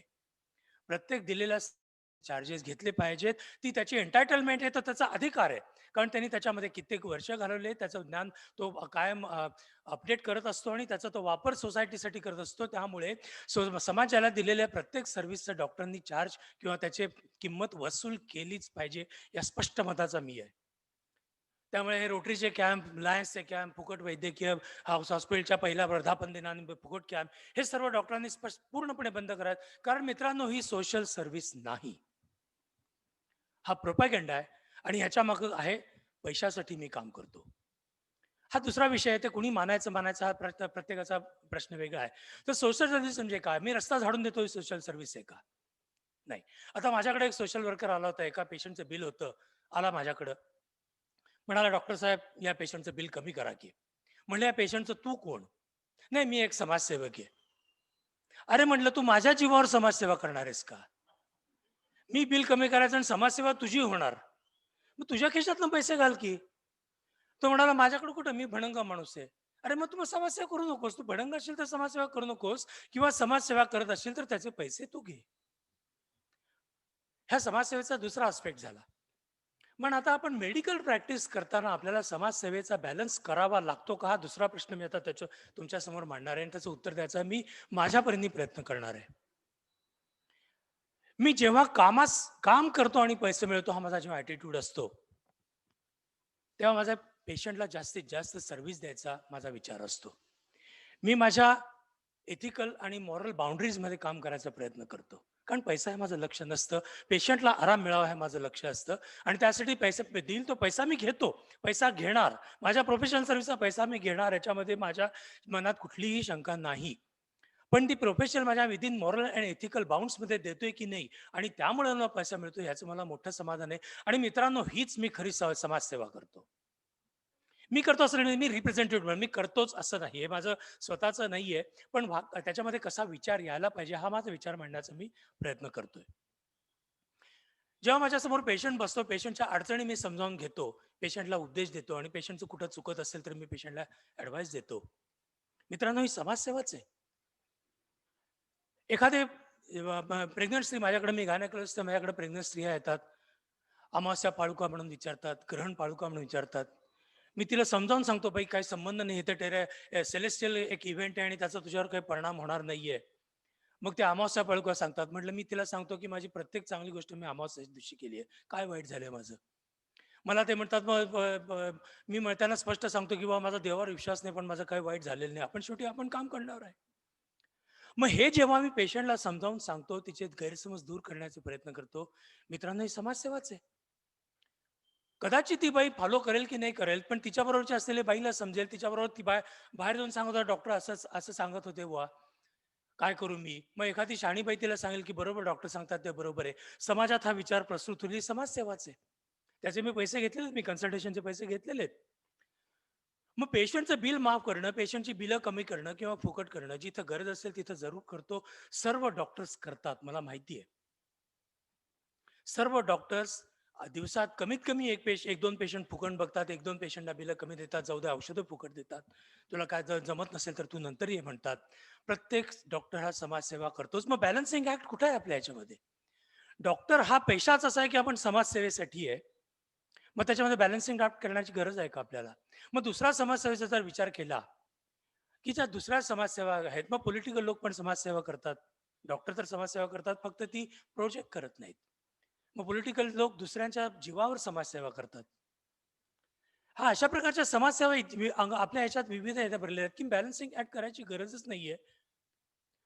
तुम्ही जर तुमच्या प्रोफेशनचा मोठो, तुमचं लक्ष बदललं तर तुमचं परसेप्शन बदलेल. तुमची प्रॅक्टिस तुमच्या मर्यादेमध्ये करून तुम्ही इमानदारीत केली आणि पेशंटशी तुम्ही जर पूर्णपणे पारदर्शी राहिलात, तुम्ही समाजसेवाच करत आहात. एखादी देणगी दिली किंवा एखादा फ्री कॅम्प केला म्हणून ती समाजसेवा होत नाही. मित्रांनो, तुमचा फोकस बदला. फोकस बदला, तुमच्या हातून आपोआप समाजसेवा होणार आहे. तुम्हाला बॅलन्सिंग करावं का नाही करावं, मी समाजसेवा करतो का नाही करतो, हा विचार करायची सुद्धा गरज पडणार नाही.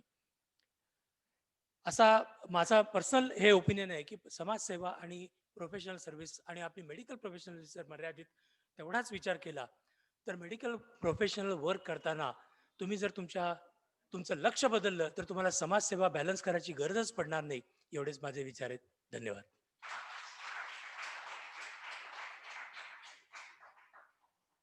Thank you, sir. Sir, please wait. I asked Dr.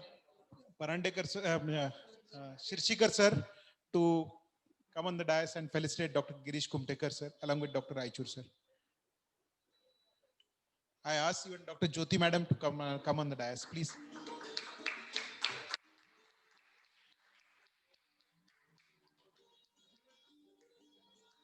Madam, please.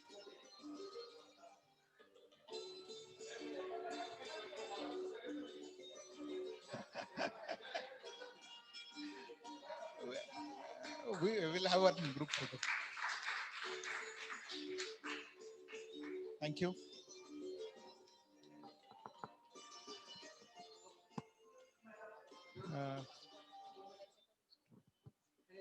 Any more participants? Okay. So no more spontaneous ones, like probably Dr. Kumtekar sir was the one. Wild card entry. So we come to an end of this elocution competition. I will wait for 5 to 10 minutes to announce the results by the judges. Yeah, thank you.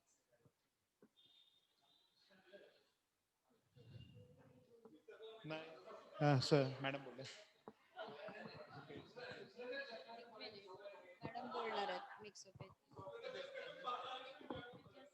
Okay. Dr. Jyoti madam is from Wildcard entry, but she is not for the competition. She would like to speak on why practice myopathy, allopathy, Ayurvedic Unani, mixopathy. This is not for the competition. Yes. So judges can move for the results also. That will be all. Dr. Jyoti Chidu. Good morning. आपल्या हॉलमधील सगळे मान्यवर, just एक समोर आता विषय आला आहे मिक्सोपतीचा, म्हणून on behalf of I talk.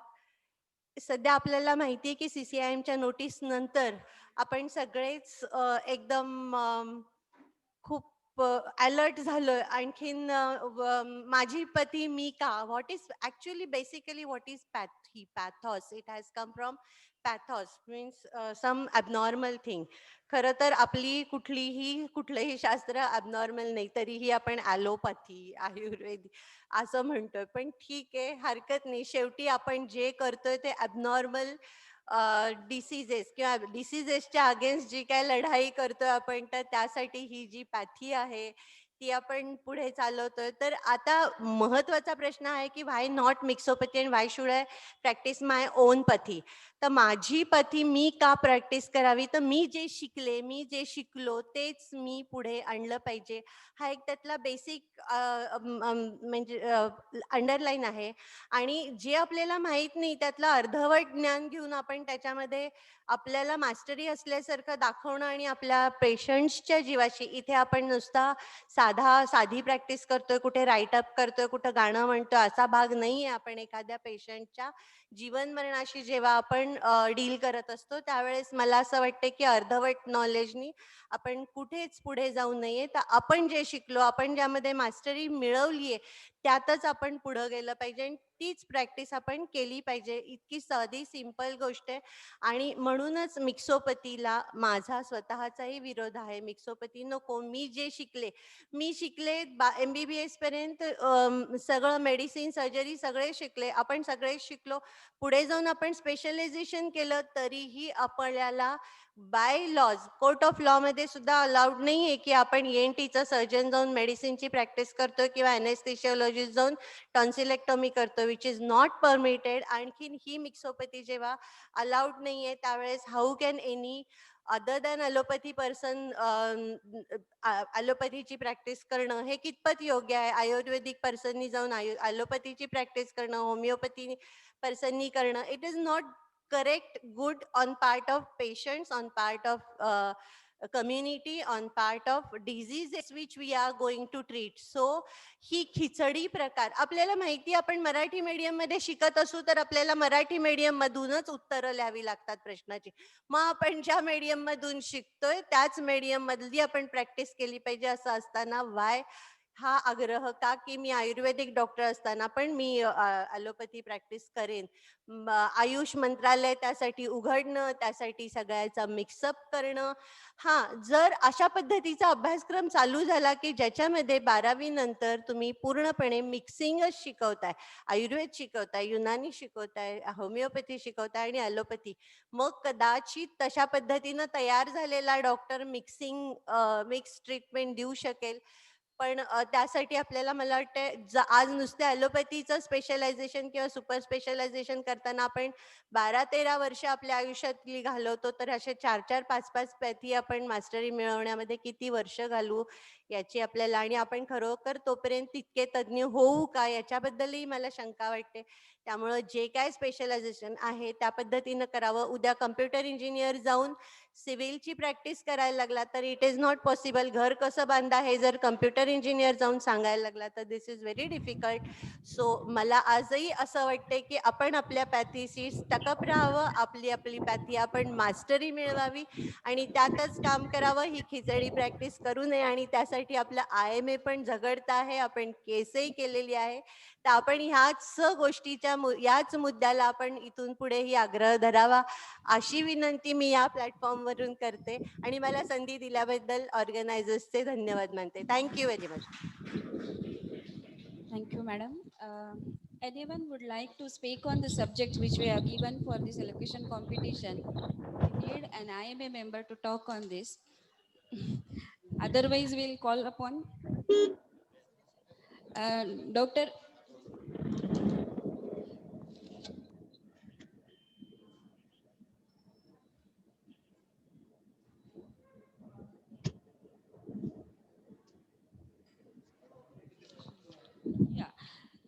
नाव आपल्याला रिझल्ट येईपर्यंत आपण एक 2-3 गोष्टी इथे करू शकतो. एक म्हणजे आपले जे सब्जेक्ट्स आहेत त्याच्यावरती मी ऑडियन्स पोल सारखं सगळ्यांना प्रश्न विचारेन. So actually the audience has to be very alert and they should answer or they should opine regarding the same. First was I would like to ask Mr. Fadke because how he या सगळ्या subject मध्ये why Meera has chosen the subject mixopathy. Do you know any reason for this? Why I practice myopathy? Mic there, please. ह्याची थोडी पार्श्वभूमी सांगतो की पहिल्यांदा introduce yourself. तीच पार्श्वभूमी. Okay, that's fine, no problem. माझं नाव अक्षय फडके आणि मी स्वतः योगा प्रॅक्टिशनर आहे. Okay. आणि माझा इथं सेमिनार होता योगा संदर्भात, तर त्याच आमची पहिल्यांदी भेट झाली प्रथम. आणि हे असं पण काही असतं MBBS डॉक्टर करू शकतो हे मला तेव्हा कळालं की जॉईंट पेनची हे करते म्हणून. Okay. मग माझं प्लॅनिंग सुरू झालं तिथनं पुढे की आपण एकत्र येऊन खूप काही करू शकतो. म्हणजे जस्ट फर्स्ट टाइम बघितलं होतं. मग मी तिला भेटलो, मॅरेज प्रपोजल सांगितलं, आम्ही किती कॉम्प्लिमेंटरी आहोत हे सांगितलं या गोष्टी. अच्छा. Is it a COVID effect? Is it a COVID effect? Sorry? COVID effect? No. It Before happened in COVID. 2018. Okay. Thank you so much. नाही मी सरांनी जसं सांगितलं, कुमठेकर सरांनी, माझा फोकस फार क्लिअर होता. त्याच्यामुळे गोष्टी फार चांगल्या पद्धतीने जुळवून आणल्या. आणि ह्याच्यामध्ये MBBS झालं, तिच्याकडे MBBSचं नॉलेज सफिशियंट, म्हणजे it is the highest degree, medical degree in India. पण त्यानंतर ना पुढे तिला जशी आवड होती, तर मग आम्ही सर्च करायला सुरू केलं की प्रॉपर काय डिग्री घ्यायची, स्पोर्ट्स मेडिसिन किंवा अशा पद्धतीची. मग तिथं university of South of Wales मध्ये तिने लर्निंग केलं, स्टडी केली. आणि तसा जसा स्कोप बघितला त्याचा, तर अतिशय वाईड आहे. आमची प्रॅक्टिस पण कॉम्प्लिमेंटरी आहे. आणि सगळ्यात महत्त्वाची गोष्ट म्हणजे आमच्या घरात कोणी डॉक्टर नाही, ती पण फर्स्ट जनरेशन डॉक्टर आहे. त्याच्यामुळे we have lot of freedom की कुठलेही क्रेडिट म्हणजे खांद्यावर ओझं असं काही नाही. आणि आम्हाला त्यातलं काही कळत नाही म्हणून आम्ही सल्ला द्यायला जातो. Yes, sir. Thank you so much for your valid opinion, sir. Now I'd like to ask Dr. Shirshikar. Sir, what is the impact of COVID on your life, sir? Please pass on the mic.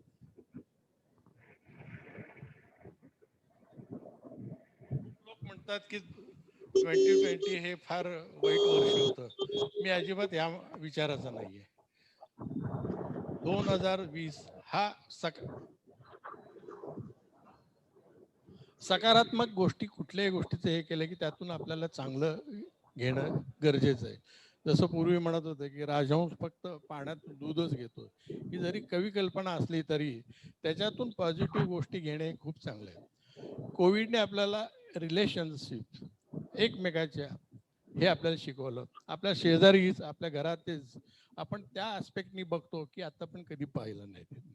शिस्त, आता मगाशीच म्हणल्यासारखं mask वापरणे किंवा सार्वजनिक स्वच्छता आपण पाहिलं तर आपल्याला खूप बदल झालेला आहे तिथं. म्हणजे अगदी ग्रामीण भागात सुद्धा गेलं की अवेअरनेस आलेला आहे तो. हा सुद्धा काही वाईट नाही. आणि हा जो काही उपयोग होणार आहे म्हणून बघा, आज कोविडचं जे झालं, जगातलं जे काही प्रमाण आहे सगळ्या बाबतीत भारतामध्ये त्या मानाने खूपच चांगलेलं आहे तिथं. आणि याची वाखाणणी सगळ्यांनीच केलेली आहे तिथं. तर हा एक बदल आहे. आणि दुसरी गोष्ट, इतके दिवस जी काही आपली सुप्त इच्छा होती, की छंद होते, आताच यशस्वी म्हणत होते की मला बागकामाची, मी कुतूहलाने तिला विचारत होतो की बाबा बागकाम करायचं, कारण मी सुद्धा रोज सकाळ संध्याकाळ तेच करतोय. पहिल्यापासून स्पोर्ट्सची वगैरे आवड आहेच, तर त्याच्यामुळे आपल्याकडे जास्तीत जास्त आपण हे करू शकतो आणि हे आपण लोकांना सांगू शकतो तिथं. हा एक मोठा लेसन आहे मला वाटतं कोविडचा. Yes, sir. Thank you so much, sir. Now I'd like to move to Dr. Kungulwar, sir. Sir, you are a practicing surgeon. So how do you balance your professional life with social work? As Dr. Kumtekar sir has rightly said, see your profession with ethics, ethical background, practice ethically. That is our social work. Sir, thank you, sir. And the last question to Madhuri Dubde, madam. Madam, what was your idea regarding journalism in India?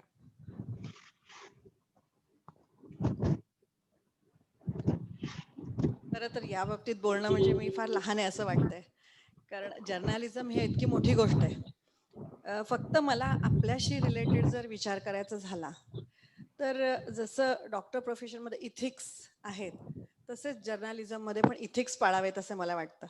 कारण कुठलाही problem असेल तो किती project करायचा सोसायटीमध्ये, त्याला किती महत्व द्यायचं. उदाहरणच बघायचं म्हणलं तर सुशांत सिंग राजपूतचं आपल्याला माहिती आहे की ते किती प्रोजेक्ट केलं आणि आपणही वेड्यासारखे कसे बघत होतो आणि त्यात कसं इन्व्हॉल्व्ह होत होतो हे आपल्याला जाणवतं. त्याच्यामुळे मला असं वाटतं की मीडिया आणि जर्नलिझम या सगळ्यांवर आपल्यापेक्षा जास्ती रिस्पॉन्सिबिलिटी आहे की कुठल्या ह्याचा बॅलन्स ठेवायचा. मला फक्त इथे एक उदाहरण सांगते की जेव्हा बाबरी मशीद जेव्हा पाडली होती आणि जेव्हा सुप्रीम कोर्टाचं त्याच्यावर डिसिजन दिलं होतं, तेव्हा मीडियाने इतकं बॅलन्स्ड आणि इतकं छान प्रोजेक्ट केलं होतं की कुणी किती बोलायचं आणि बरोबर तेव्हा ते म्यूट करायचे जेव्हा हे व्हायचं.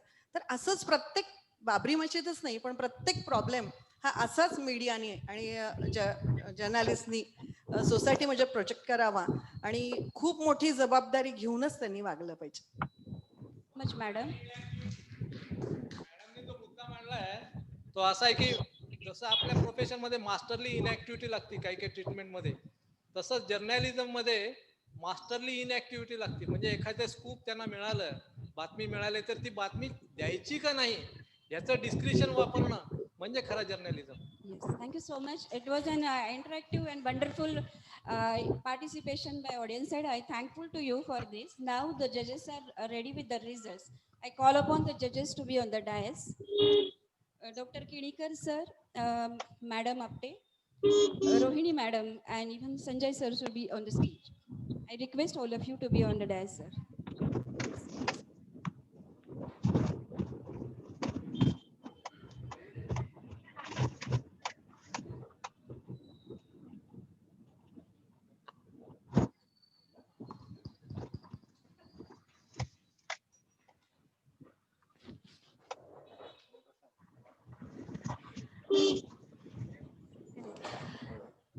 तुमच्या सगळ्यांची उत्सुकता आता शिगेला पोचलेली आहे, पण जजेस आणि त्यांचं मत हे पण ऐकणं अत्यंत आवश्यक आहे.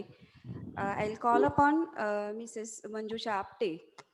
त्यांचं आपल्या या कॉम्पिटिशनवरती स्पेशल कमेंट्स किंवा काही असेल तर त्या मॅडमनी आपल्याला याविषयी बोलावं अशी मी त्यांना विनंती करते. ओके, किणीकर सर आपल्याला या विषयावर मार्गदर्शन करतील. किणीकर सरांना ऐकणं म्हणजे सुद्धा खूप मोठी एक पर्वणी असल्यासारखंच आहे. त्यामुळे खूप वर्षानंतर आपल्याला पुन्हा ही संधी मिळते. Over to you sir.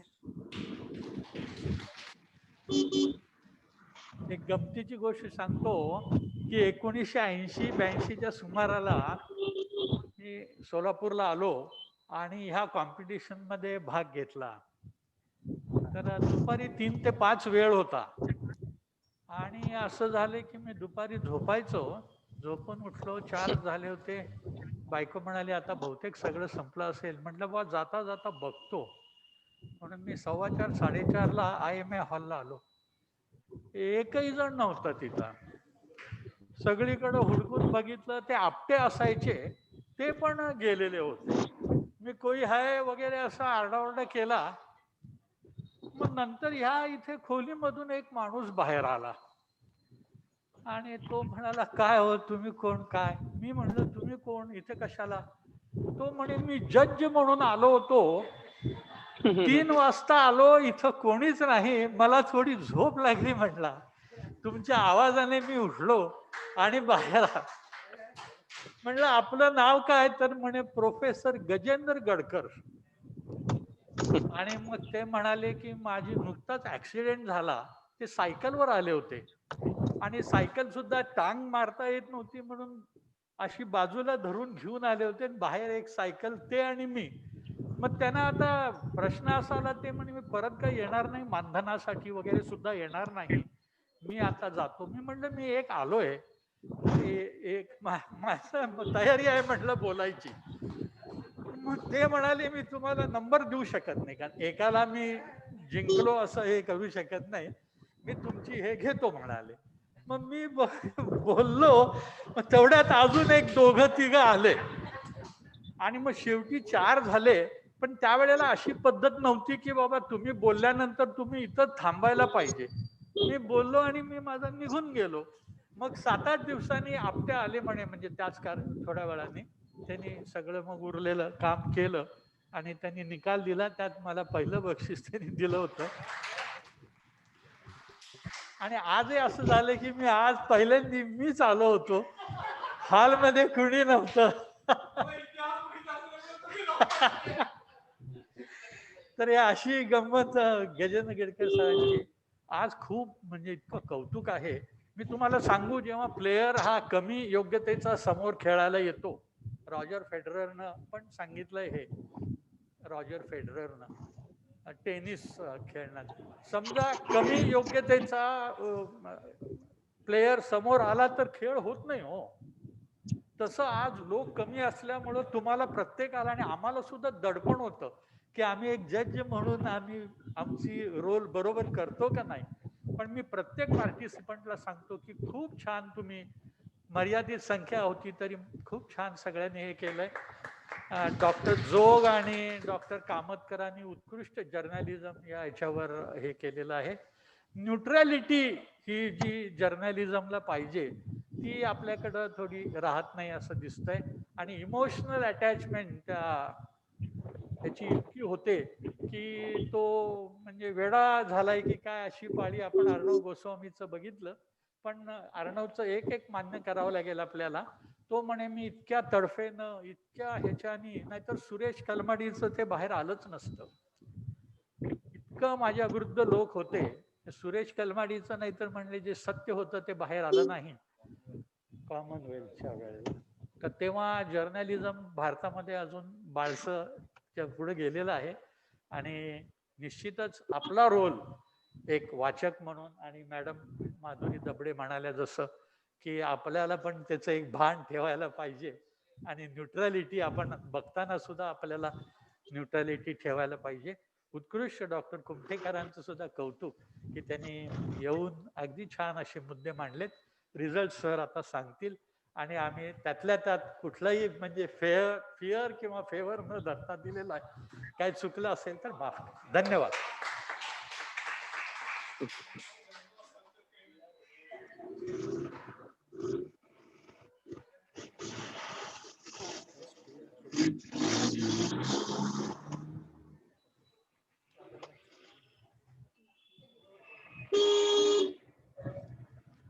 Before we announce the results, I request Dr. Raichur sir, President IMA, to felicitate Dr. Sanjay Deshpande and Dr. Rohini Deshpande, madam,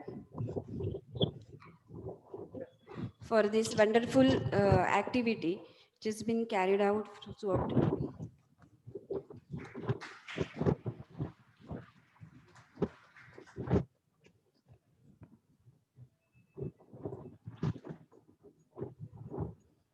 Dr. Rohini Deshpande.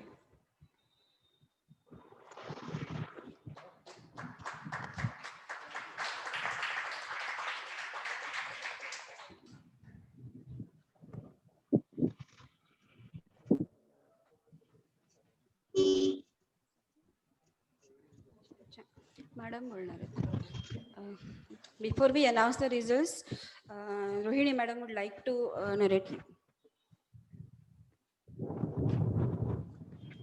At the outset, I would like to thank our President, Dr. Harish Raisur, Dr. Vaishali Shirsetti, and Dr. Sachin Mule for organizing this wonderful event.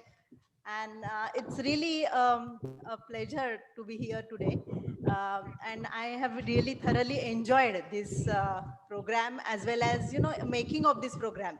That was very enjoyable, because this was going on, as somebody said, that, it takes time to prepare for any event.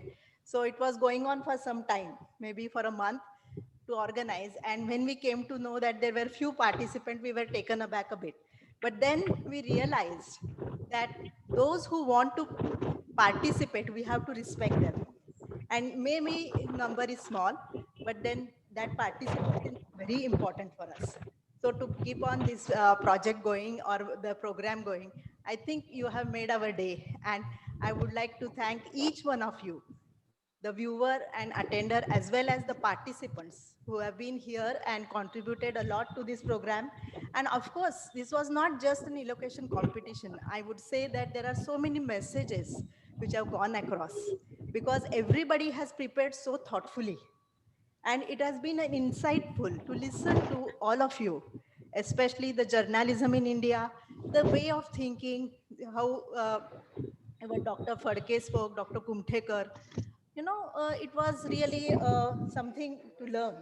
And I'm sure that this was a very unique program in the sense that, it was there here in reality, but also we have viewers online.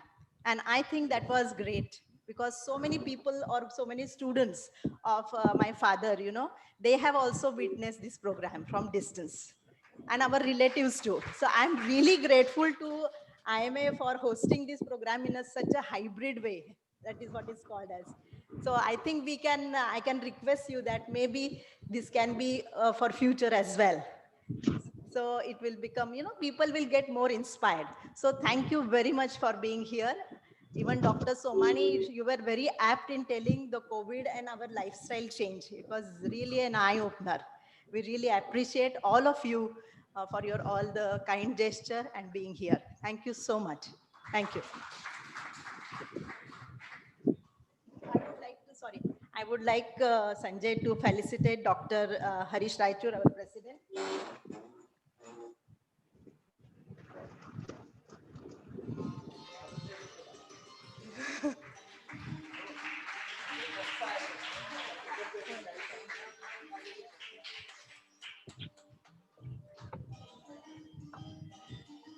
Dr. Vaishali Shirsetti, she has a very unique idea of taking an audience poll. As Dr. Girish said, she's very, very resourceful to our IMA. Thank you, Vaishali. It was wonderful. Thank you.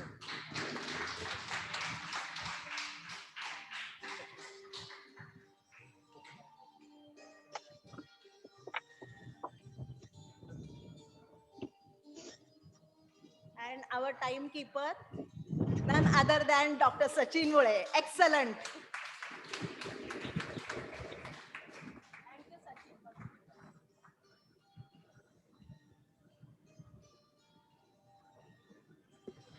Audiovisual, Dr. Samendra. Thank you. Samendra, can you come here? Yeah.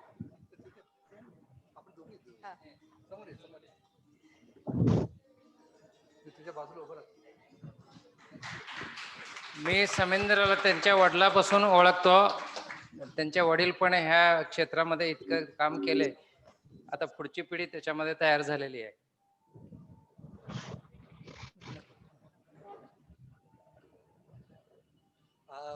उत्कंठा ताणायची नाहीये खरं, पण एक सभेचा protocol म्हणून एक दोन शब्द, फक्त अगदी दोन म्हणजे दोन, मुख्यतः झाले दोन. तर मुख्यतः दोन गोष्टी. एक तर संजय, रोहिणी आणि फॅमिली सगळ्यांचं खरं कौतुक की हा जो कार्यक्रम आपण करतोय आणि त्याच्यामुळे जे विचार समोर येत आहेत, जे आपल्याला ऐकायला मिळतंय, खूप चांगल्या दर्जाचा कार्यक्रम आहे. आणि मला आजच्या कार्यक्रमाचं, रोहिणी म्हटलं खूप दिवस मी प्रिपेअर करत होतो, पण मला छान काय वाटलं, आपण 3 मीडिया ठेवलेत भाषण बोलण्याचे.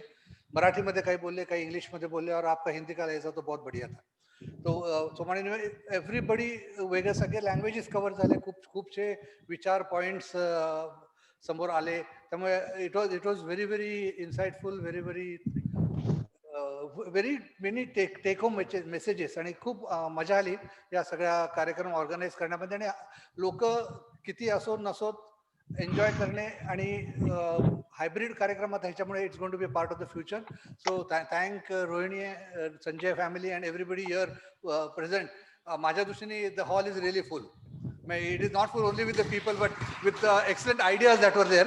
फक्त एक मला राहवत नाही म्हणून शेखरला फक्त एवढंच एक म्हणतो जज आमचे, की शेखर फक्त त्याला 80चं विसर पडू नये म्हणून आम्ही येऊन थांबलो होतो. मी म्हटलं त्याला एकट्याला आधी आत जाऊन दे, मग आत येतो.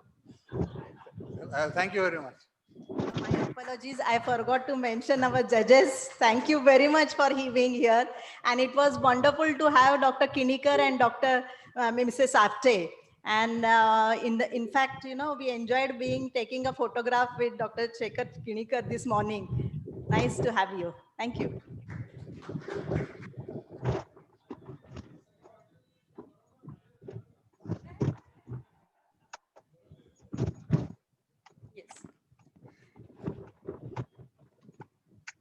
इलोक्वेशन कॉम्पिटिशनचा अत्यंत महत्त्वाचा भाग म्हणजे declaration of results.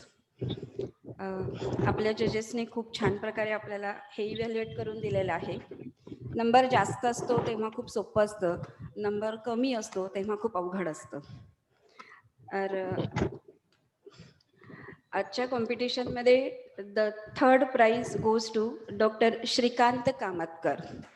Subject is journalism in India.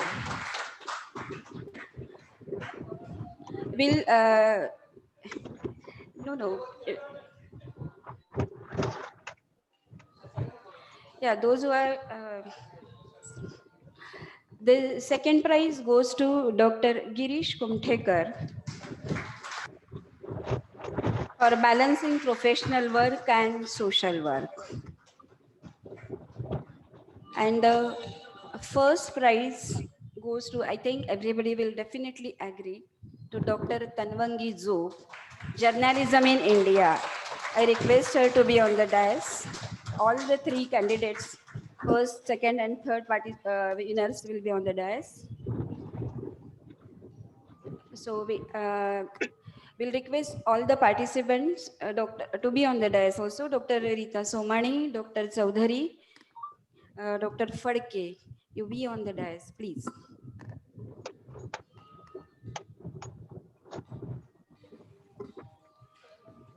We'll have a group photo for all of all these participants and even IMA office bearers.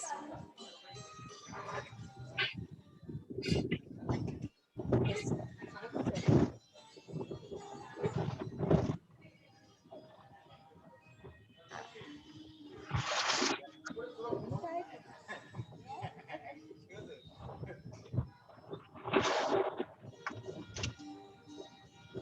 Please thumbs up. Yes.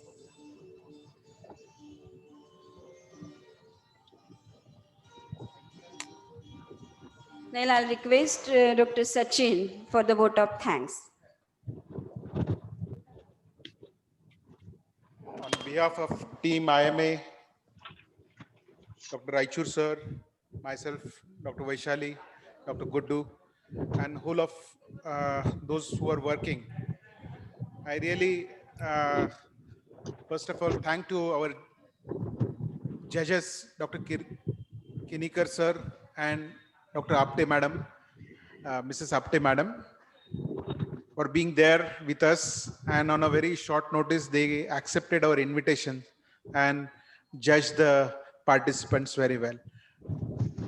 We thank all the participants to be there on this every subjects, like the subjects which were spoken and the topics which were been selected by few of our people in the discussions.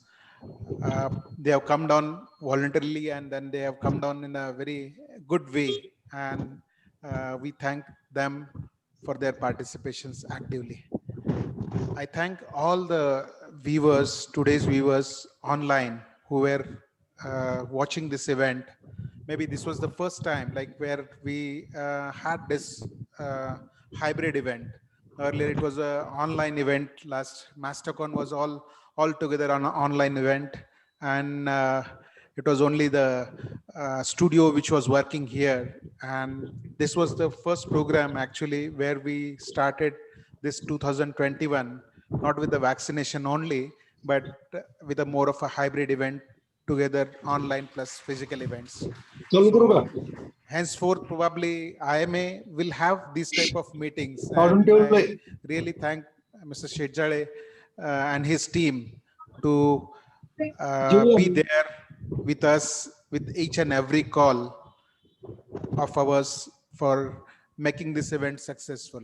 I thank all these today's guests and all actually people who are there physically present. I thank my backup team, Mr. Wagge, Adesh, and all the staff of IMA House to be here and given us an opportunity to start this program, or maybe 2021 with a very good event. I thank you all. Special thanks to Dr. Mrs. Rohini Deshpande Madam and Deshpande Sir and his family to be there for this program, to be like probably the most, one of the well-run program for years together, whatever, like with the number of participants, fine. I mean, they will come up, and maybe few new ideas will bring in up, probably as madam has suggested, like we'll go online every year. That's the way, I mean, it should be, and where we will increase our participants and maybe viewers, and that's it. Thank you. Thanks. Thank you. Yeah, I asked Dr. Raichur sir for the,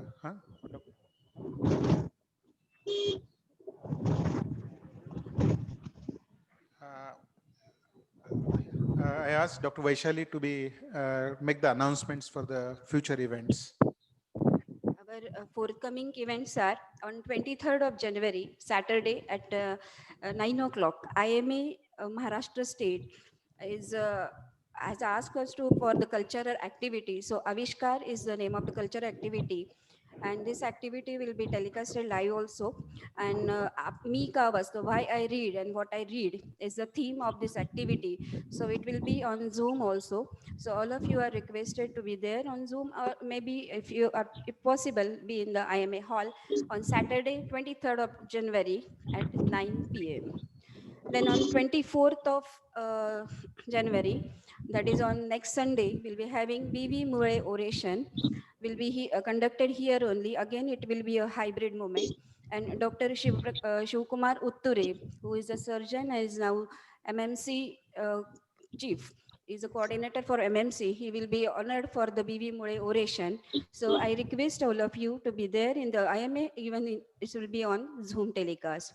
And again, on 26th of January, as usual, on the Republic Day, we'll all gather for the flag hosting at sharp 7:30 a.m. So I request all of you to be there for this program. The request for audience who are online also. Thank you very much on behalf of IMA. Thank you.